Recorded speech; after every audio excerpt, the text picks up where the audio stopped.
Good afternoon, LinkedIn friends, Value First Nation. Welcome to another episode of Value First Platform AI Data Readiness here with Trisha and Erin talking AI ROI today.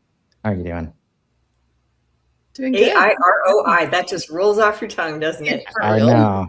In my head, I was like, how many acronyms should I just try to do as many acronyms as possible For at real. this point? Alphabet soup over Um, here. yeah, I'll plan better next time. Um, But yeah, I'll be honest, ROI not something I usually enjoy talking about. Um, but for the reasons that I think AI solves for, which is why I think this conversation is interesting. Um, we talked a lot about observability last week, and I think that's the unlock, right? Like the transparency we can create now allows us to see and measure the entire story instead of just measuring the thing that has been observable because we only have SaaS tools and we're not good at meetings and communication with each other. So we try to create ROI stories off of incomplete like information context data, right? Um, so I am excited because we can solve something that I think has never really been solved before. Will it help people make decisions about AI? I'm not sure, but maybe we can help some people feel better about it. Um, but we were talking before we went live, Trisha. You're doing an AI for beginners course, and the end is talking about ROI. And that's the challenge is like if your system is not observable, then like you're not going to measure it. But I want to dig into whether or not, like, how do we help bridge that gap for people? I think, how do we help people think about it from like, it's not a bridge too far perspective? And usually Erin's pretty good at these kind of conversations. But I'm curious what you're seeing out there, why you feel that way, Trisha, and then maybe Erin, some tips on how to have a conversation like that. That's fantastic. Because I was the first to say, after having talked with you guys last week, um, putting in mind like what I was going to tell this team this week, or it's a couple weeks from now, but like what I'm going to tell them about how to measure the ROI on their AI efforts. Um, the answer was going to be they don't have anything connected. So, and until they do, or until they do something, and I'd love to be able to give them an idea of what that something could be as a starting point, they're not, they're like, there's no point in them even trying. It's not a really great exercise. So, this is just for a marketing team at this point. This is a marketing team that is overwhelmed with tasks and small company, they have no time to do any of the strategic things that they want to do. Like every member is just painfully bogged down and overextended. And that was the reason that they opted in to some AI learning because they haven't had a chance to learn anything on their own. And we're at this point just trying to automate some of the work they do. Number one, to build them some efficiencies so that they can create more content with less time, do a better job of segmenting because they're not doing any right now, really, not any real strategic segmentation.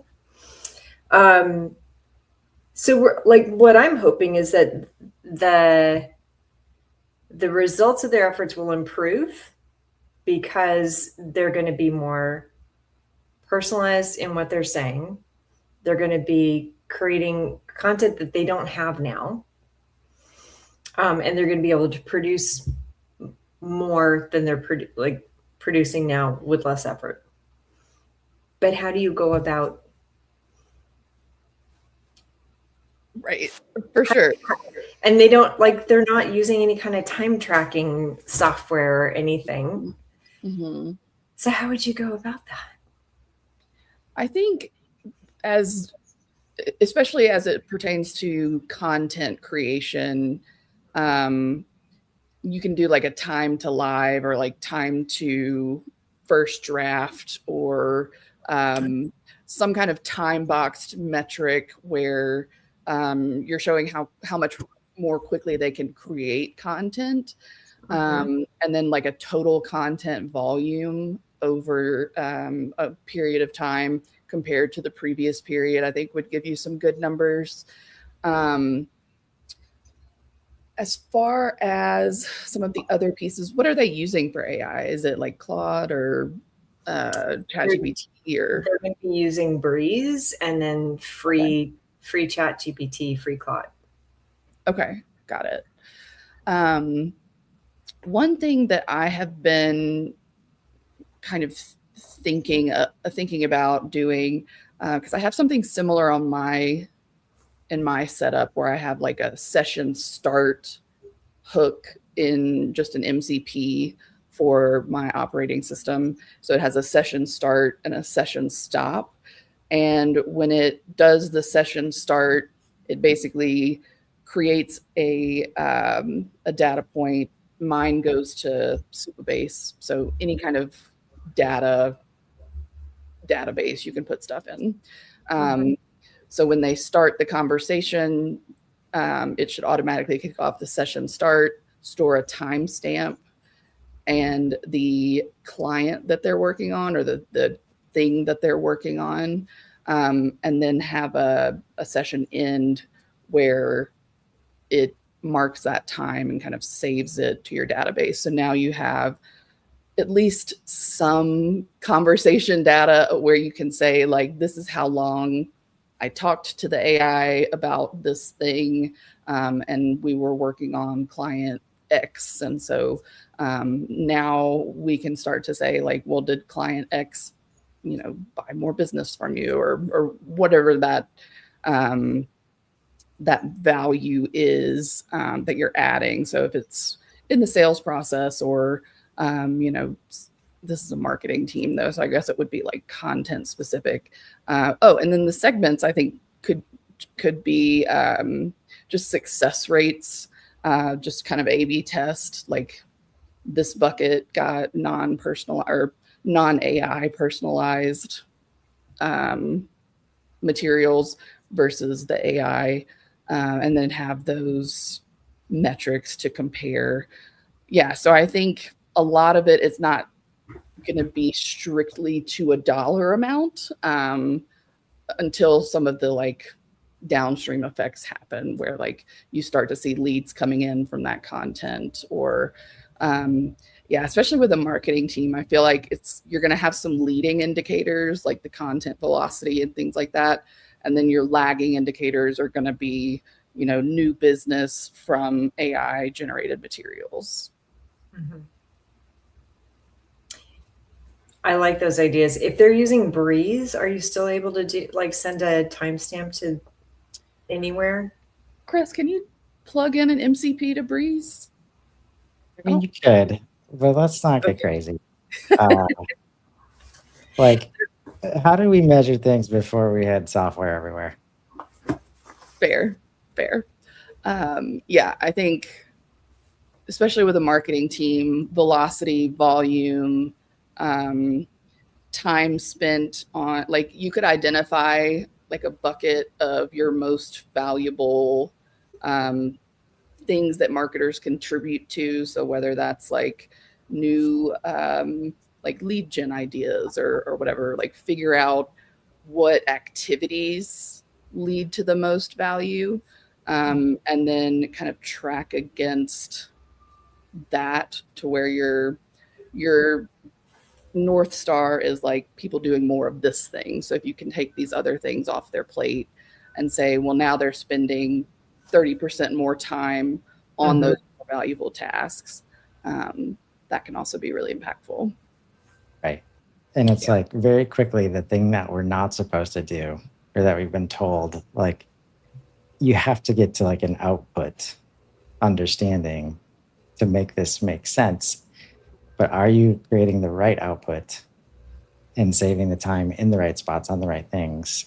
Where I was going with it, before we had software everywhere, we had to talk to each other, right? Like, and this is like software has almost created like, if we're not measuring it with software, we're doing it wrong. So nobody puts qualitative measurement anywhere near where it should be. Like the first thing every team should do if you're trying to get clear on your data and you've never asked your sales team what happened to win a deal, like that's where you start. And then it tells you exactly what you need to measure. And so the how, it's like there's this pendulum swing where imagine you just didn't have software anymore, but you did have this amazing way to record every conversation you have about how you feel about the process and the impact that AI is having and the impact that teammates are having on you because now they can use AI. We have that, right? Like, and if we just let AI say at the end of the conversation, like, are people feeling like this is a valuable thing in their life right now based on the words that they're using and the tone that they have, right? Because I think just like the trap has always been, like this is where you quickly go because every software we use is designed to help us do that already. And now it's like AI is getting layered in. But can we actually do this? Right? Like, is it doing anything valuable? Like helping me send 1,000 emails instead of 100 emails is using AI a lot for sure, but it's probably not creating any value. And not to mention, it leaves no space for the immeasurable things. Like, are you having an amazing time, like doing your job now? Like most people that have been AI native unlocked, the answer is like unequivocally yes. Sometimes they'll just tell you, I have never had this much fun doing my job before. And from a leadership perspective, I want them to like, it doesn't mean it's going to happen, but I want them to be forced to hear those things. It's a huge part of the return you should appreciate and expect. Because on the other side, if you're using AI and you hate it, something has gone terribly wrong, right? And it's not AI's fault usually. So I think if you have 10 minutes to tell a team like what they can do, it start talking to each other in recorded lines, like about how AI is like what they want it to do. And I think to the Breeze expectation, like you could have a chat with Breeze and say, this is what I'm doing right now. Like, and then at the end of the chat, say, add this note to the deal or to the contact record or to a lot of different places now, maybe in campaigns, like if we're over in Marketing Studio, right? It's like, that is underrated in almost every AI user. Like at the end of your session, just what do we do? Like what happened here? Store it, right? So that's where I would go. In terms of like what those conversations should be about, I think that's where a framework makes it a lot easier for AI to help you like measure those conversations. So instead of, all the usage metrics that when you think about the time saved per task, it's more about it's a lot of quality of life stuff, like honestly. And it's like interesting because we talk about quality of life upgrades as if they're like, let's get to them when we can. They're nice to have. But that's such a huge part of AI, I think, and the value that it drives. So I'd love to go through these 3 dimensions because I think this is as close as we get to like the quantification of it without sacrificing the qualitative metrics at the same time. Does that resonate at all, Trisha? Can you work with that?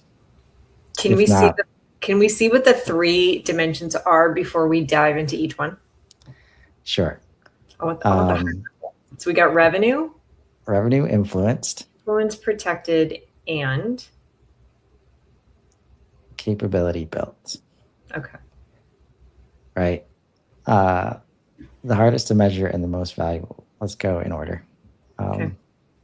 So when a deal closes, the system knows which AI agents, and I would argue humans as well, touch the engagement for how long and in what capacity. This connects AI activity to actual revenue, not through attribution models, but through conversational traceability. Like, I think this is like, we should just design every measurement framework right now to do this conversational traceability. And if you can get there, a lot of traditional dysfunction goes away. I want to back up for a second. You said something I really liked, which was like, I think where you were going with it is if you can kind of train the people using AI at the end of a session with it to sort of like ask a reflection question. How did this go? Tell me what you think about what we developed here, and then store it. For teams that are primarily using Breeze, is that possible, or do you have to be using like a Claude or something like that it can actually store those? I mean, if Breeze is good at anything, it's adding notes to records, like for sure. Like, the more unstructured you can get help from Breeze in, it starts to like work like really well. It's when we try to set all these boundaries and create structure out of unstructure when it starts to be less good for me, in my experience at least. So that's where it is just, and I don't know if you can do, because like, marketing teams don't tend to touch people that much. They're like working on campaigns. So they're working on assets a lot of the times.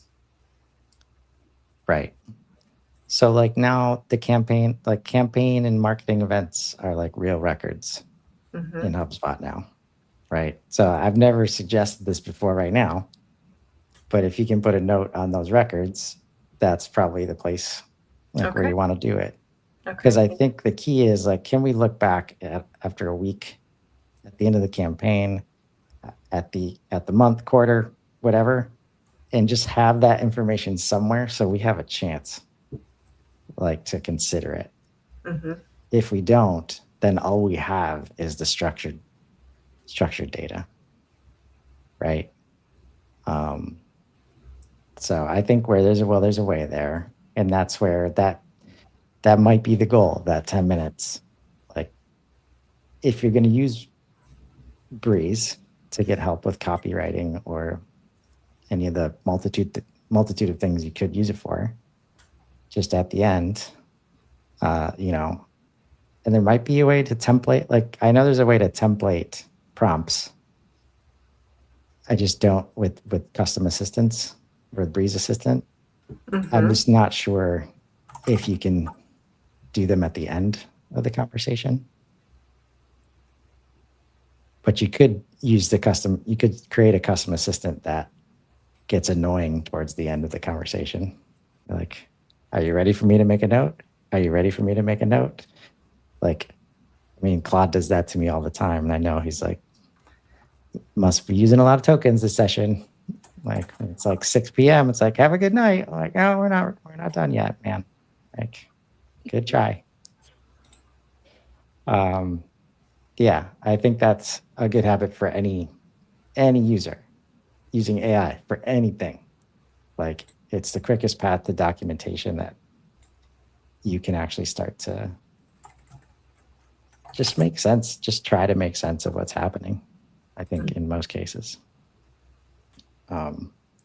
So I'd say on that note, like for revenue influenced and revenue protected, if you don't have your revenue data together, that might be tough.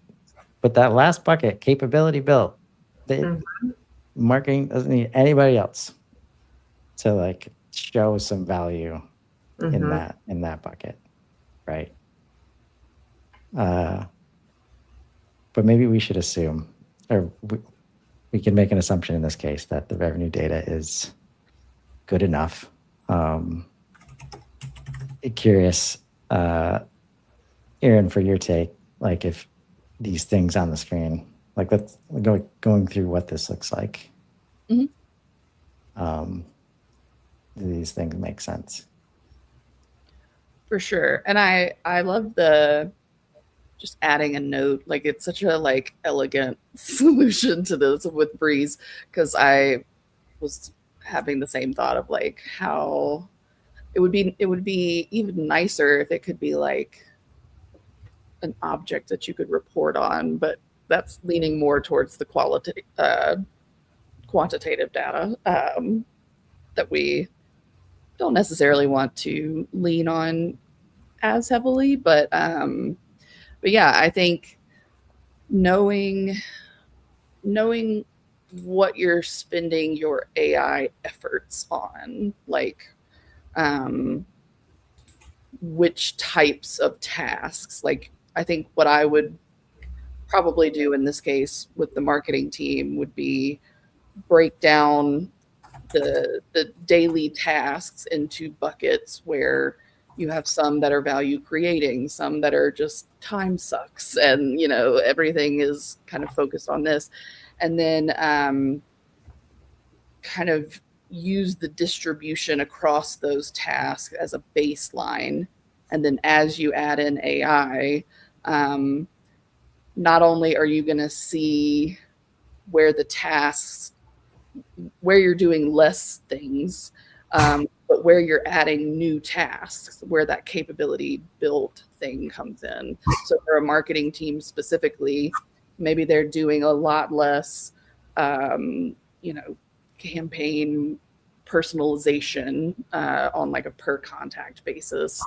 But now they have the ability to create these lead magnets that are like calculators and like little things that you can just plug in on your website, and giving people the ability to do more complex marketing briefs, where now the downstream team is more equipped to implement everything. So maybe the time to implementation goes down.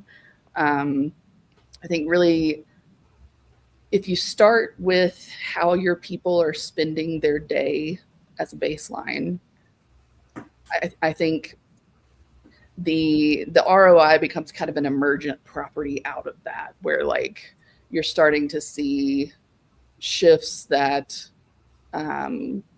you otherwise wouldn't focus on if they weren't kind of broken down into these like what is valuable, what is not valuable kind of buckets. Mm-hmm.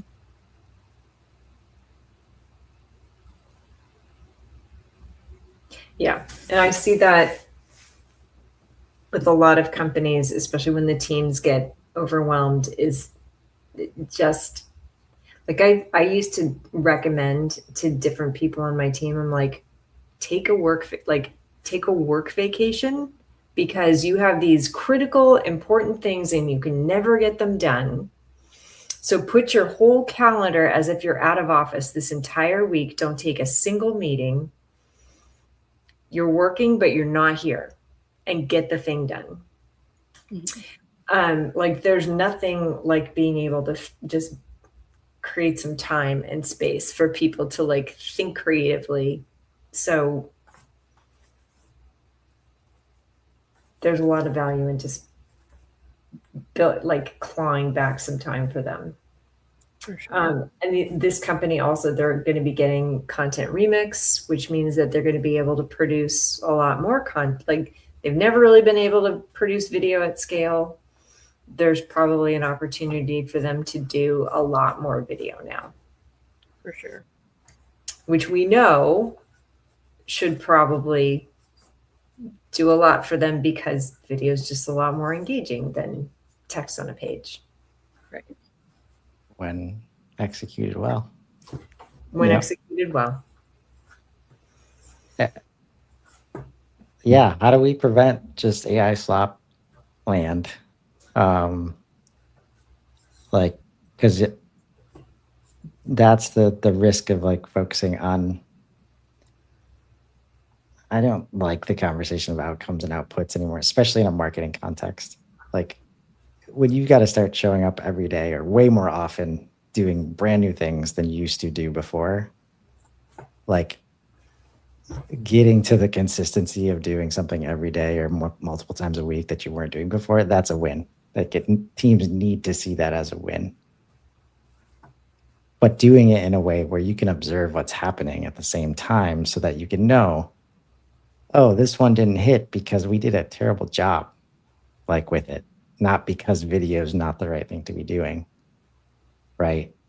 Like if you do 5 terrible jobs in a row because you don't know what you're doing with video, like that's a capability, problem. Again, not a video specific problem. So I'm curious, Erin, how you would help a team like think about this, like from that perspective. There's a bunch of things I'm looking at on the screen right now. What you need before you measure. It's like I'm looking at them. I don't want to shit. Like none of the teams have this stuff. Right. Like baseline honesty is on here. I was like, uh-oh. And you were just talking about slop, and I have another client who's like, yeah, we're not going to do that thing anymore because we've tried doing it a bunch of times this year and it doesn't do anything. It doesn't move the needle for us. And I'm like, but the reason it's not moving the needle for you is because you spend 5 minutes thinking about this every time you do it. You're not putting it, like, it's slop. Right. Like sometimes the play is not more content, just, as a general rule. Sometimes it's better content. Like one of the companies that I worked with, and we built like an agentic content engine for them. Like I wasn't trying, and like I was very explicit about this with the team. It's like, I am not trying to take work away from the people who are writing. I'm trying to get you a first draft that is worth your time to humanize it and add your own, like you're still a writer. You still do content. That's still incredibly necessary. What's not necessary is hours of research and doing an outline and figuring out what the header structure should be. All of that can be offloaded and you can focus on, more of that like qualitative measures of the content itself. And, you may want to monitor things like maybe team trust in outputs and customer trust in outputs, like customer sentiment around the content that you're putting out. So that, if you're putting out AI slop and not getting any engagement, that says more about, like you said, like that's more about how you're using the tool than the tool itself.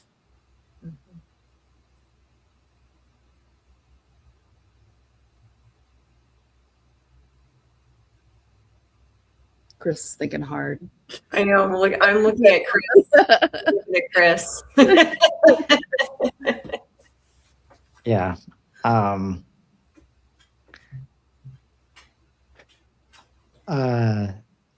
Yeah. So let's think about like what they would need to do. Let's say they take you up on that offer of like just start tracking notes with Breeze. Like we have to help them.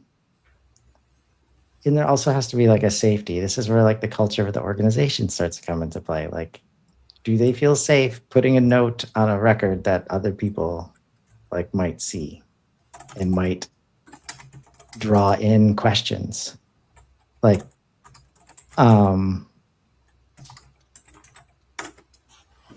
So culture aside, like we've got to create visibility. And whether it's so we talked about like as you're doing the task, as you're in the session. But if that doesn't work and you've already got some kind of review schedule that you're end of week Friday, like what did you do? Like what like was the project? Like go to the campaign record. This is where just like the architecture of your data system can just help you, where you can just show up on the campaign record or in Marketing Studio and immediately have the context you need to start thinking about it. And then you can have a custom assistant that's just like asking you questions about how the thing went, right? So just opening up that conversation, so that we can start to get, visibility, and then taking it to the, a lot of this for like, I think that my challenge right now is all of this is based on the observability, like conversation that we were having where the system is doing this for you. And I'm trying to like translate real time because none of it works without the humans doing their part, right? But who is using AI, how often, and what tools, but you cannot connect any of it to business outcomes. The note situation, right? There's still a verbal bridge. It's going to have to happen like during some meeting. And usually this is when like slides get created or the spreadsheet gets created or even the HubSpot dashboard in this case. This is what we got done this month. And you put numbers on the slide, but then when you're presenting, you're having like the real conversation about what the slide means. Mm-hmm. Well, sometimes like saying, don't worry about what's on the slide, right?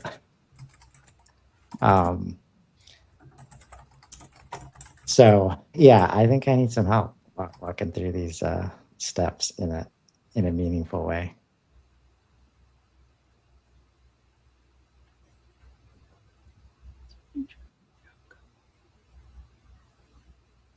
Yeah, I feel like some of this stuff is just so tool dependent. Like each different AI that you're using has a different mechanism of getting visibility, a different mechanism of being able to track the things that you're actually trying to do. So I feel like it's very easy to get boxed in with a certain solution and then kind of hit a wall and just stop there.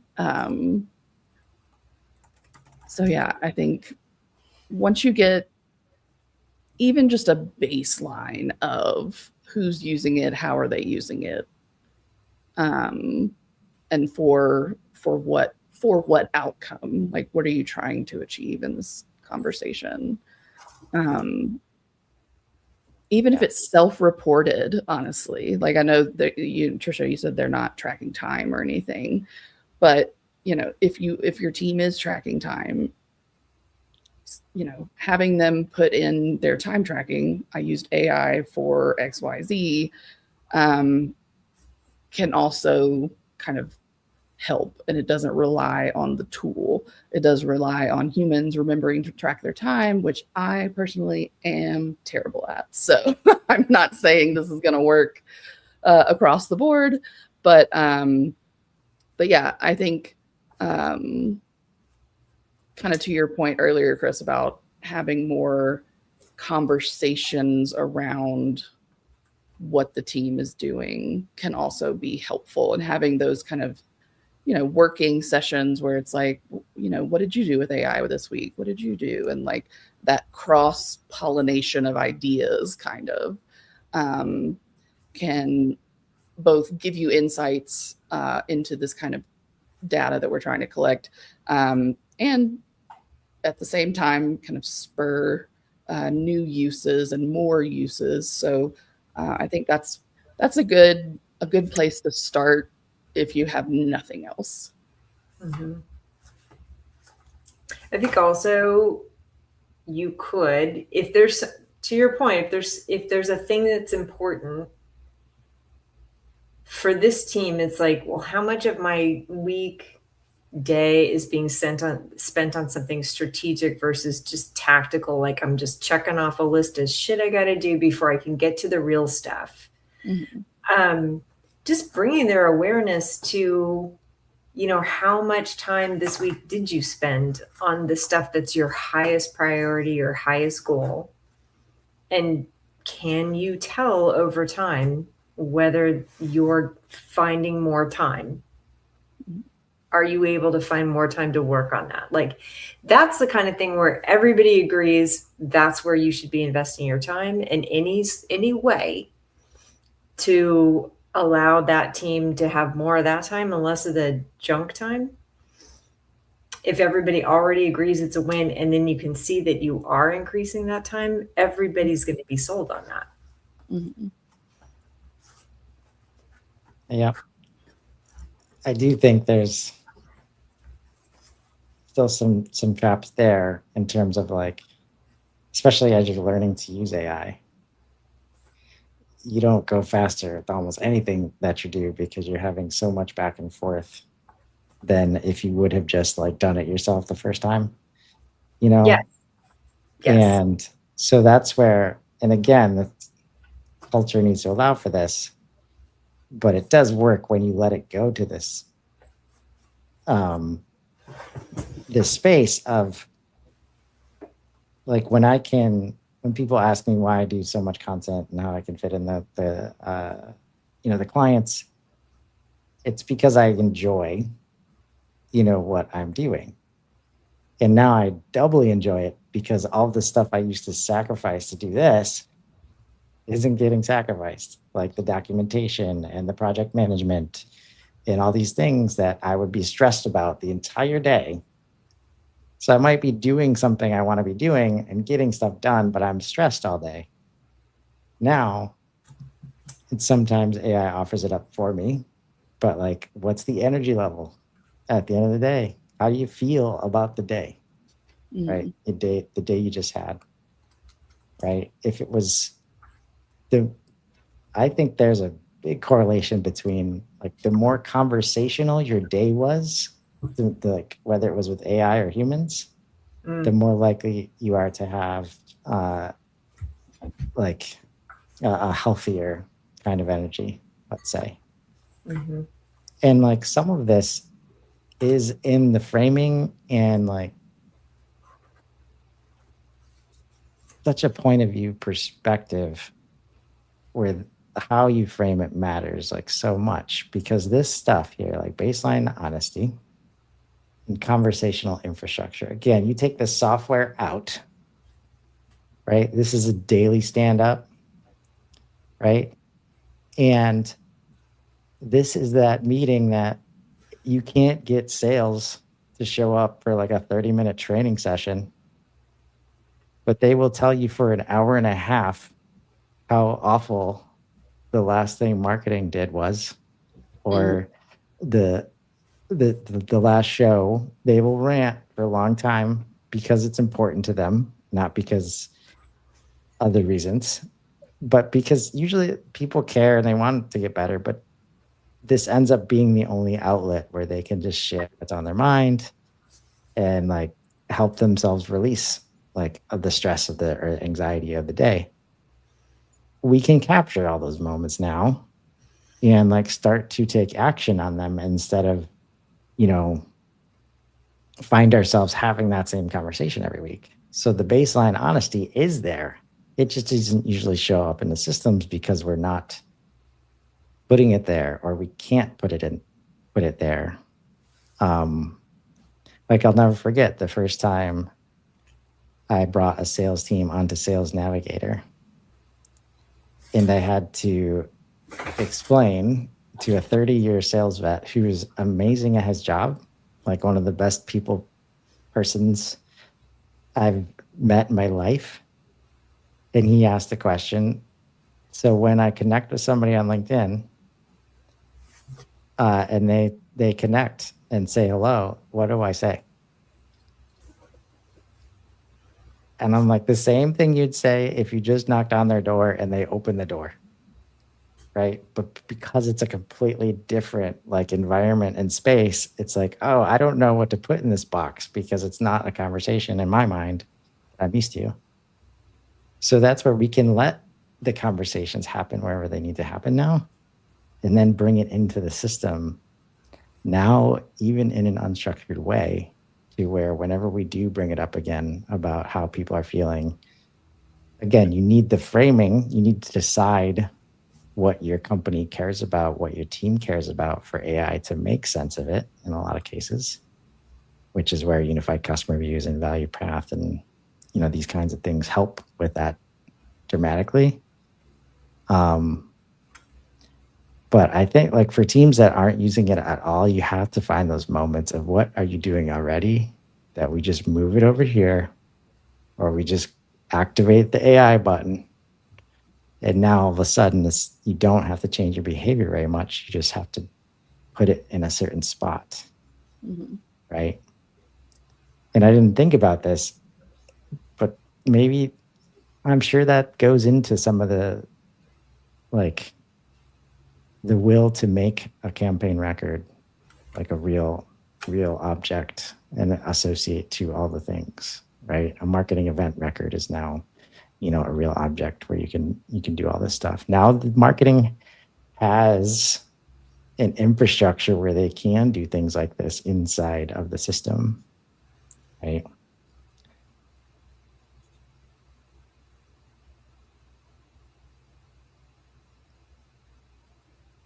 What other questions, concerns come to mind as you think about how to help either the marketing team that you're training or leaders, understand how to have this ROI conversation?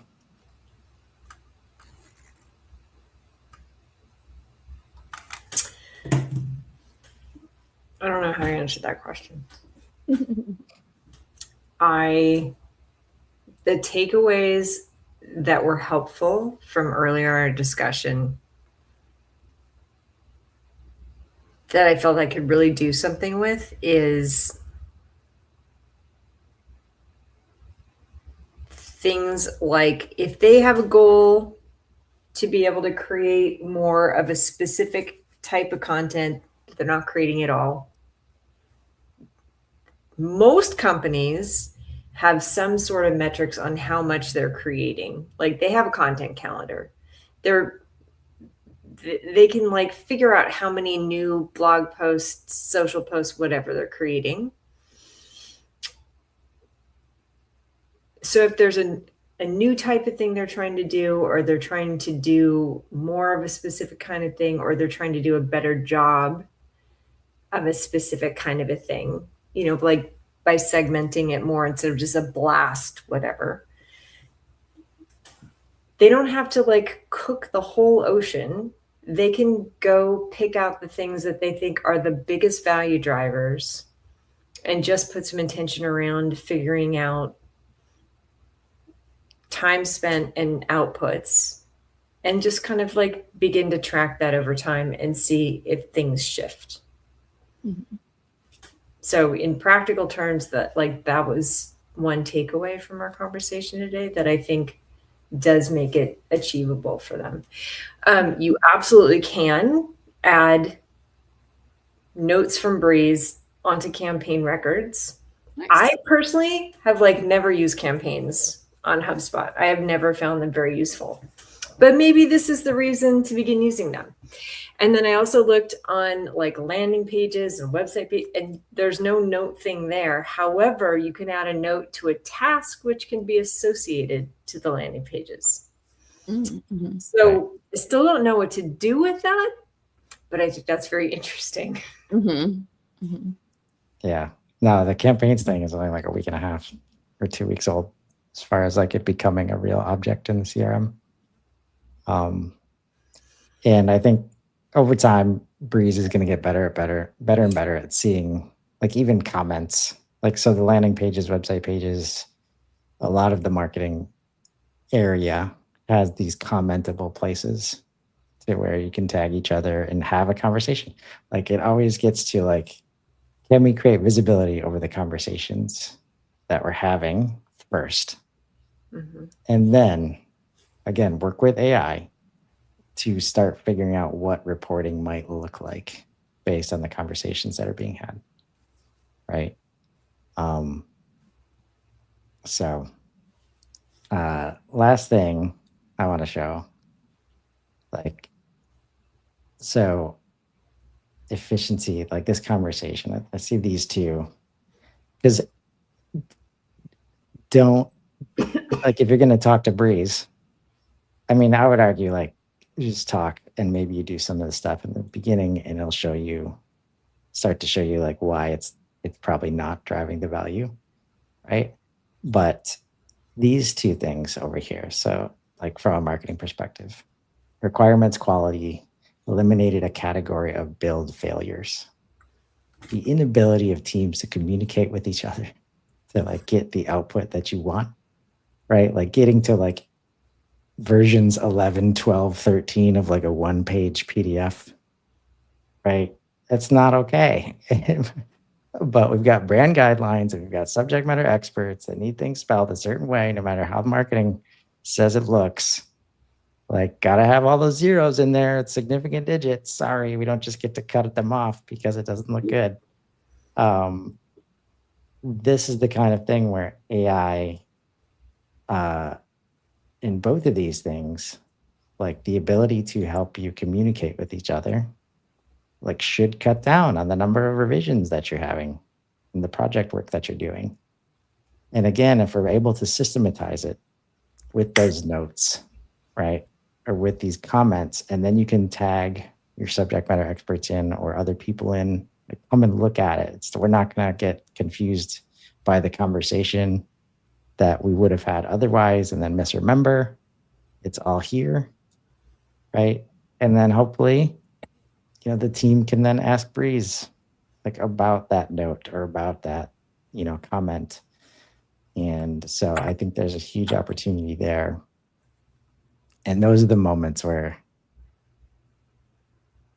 asking the right questions about how AI is working for you. Like, can the team be coached into understanding like the fact that it was just easier for some reason, but you might not know exactly why? Like, say it out loud. Just say it, right?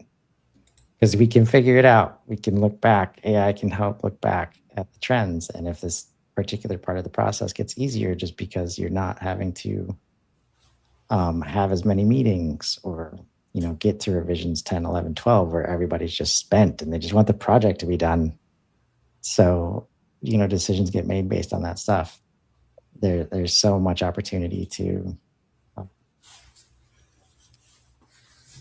again, it requires safety. Like, I think that a lot of teams might not have. So I think that's the leadership conversation. Like creating the visibility around just how everybody is thinking and feeling and talking about AI is paramount. And I would also say, if you're just introducing your team, like as a leader, you're introducing AI to the team, having an ROI mandate from the jump is going to discourage people from experimenting, because they're going to feel like, okay, well, I have to be contributing towards this end goal. And that's just not how a person learns AI. Like, it's trial and error. It's, getting in there and figuring out what the best way to kind of use this tool is. And so kind of like you were saying earlier, Trisha, like give people a little space and time in their day to kind of work through things without the pressure of ROI. And if during that time you can set up some mechanisms to track down the road, that's great. And it should definitely be within, like, let's say 3 or so months at most, that you start introducing these kind of ROI incentives. But yeah, I think if you've got like a brand new team to AI, this conversation is a little premature for that stage. Yeah. I mean, keyword, you just said trial and error. Errors are costly. You Right. spent time doing a thing that resulted in nothing. Right. However, on the flip side of that, AI does allow you to do a lot of things faster, fail faster, have more experiments. Exactly. But you got to give people the freedom to make those mistakes, Right. because the learning curve is, or like, not the curve, like there's a little bit of a barrier there to getting started. And like sometimes the learning is the ROI. Like yeah, it has to be. AI is. And on both sides, right? AI is learning on the other side. Like if you open up a fresh HubSpot portal and start asking Breeze about what your business does, it's either going to say, I don't know, or it's going to say, okay, most HubSpot customers look like this. So I'm going to try and finish that statement as if you're like most HubSpot customers, right? But it will like its ability to learn with you, like it cannot learn unless you're engaging with it, right? And so on both sides, like it's that's the part of this technology and this shift which has never been a thing before, right? And it's very hard when you're looking at one side or the other, humans or AI, to understand that both learning together, like the increases happen so fast if you can just allow yourself and allow your teams to just get in there and try things, right?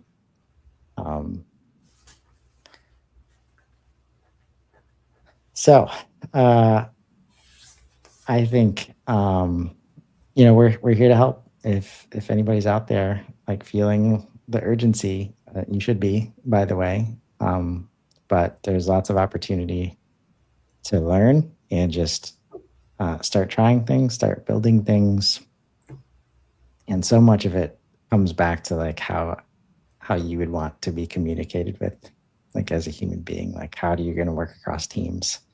What do you wish your leadership was doing for you? Like interact with AI in that way. It's been interesting to watch that happen and kind of experience that. So maybe we're done for a while with the ROI conversation. Maybe, but what? Yeah, let's just end it there. I could go on for a while. Since you guys